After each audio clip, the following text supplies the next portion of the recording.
ওপৰৰ পৰা বৰফৰ দৰে ঠাণ্ডা নিয়ৰৰ কণাবোৰ তলত পৰিছিলহি। ৰাতিপুৱাৰ লগে লগে বুঢ়ী শহাজনীয়ে জোপোহাৰ পৰা ওলাই আহিল।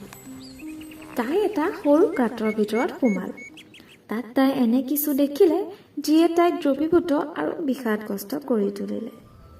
তাই এটা শহাপহুৰ বাঁহ দেখিলে। তাত দুটা সৰু শহা পোৱালি আছে। স্বচ্ছ কাণ আৰু ডাঙৰ ডাঙৰ উজ্জ্বল চকু। সিহঁত নিশ্চয় সেই শহা দম্পতীৰ সন্তান, যাক চিকাৰীয়ে মাৰি পেলাইছে। এটা পোৱালীয়ে তাৰ ভায়েকৰ মূৰ আৰু কাণ চেলেকি আছিল।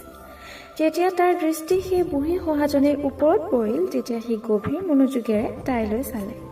নাকটো বাহিৰলৈ উলিয়াই দিলে। তাৰ পিছত নিজৰ কামত ভয় খাই পুনৰ নাকটো ভিতৰলৈ টানি নিলে। বুঢ়ী শহাজনীয়ে নিজৰ ৰাস্তা ল'লে, কিন্তু অলপ পিছতেই পুনৰ উভতি আহিল দুটি অনাথ শহা পোৱালীক একেলগে খেলা আৰু ধেমালি কৰা তাই দেখা পালে।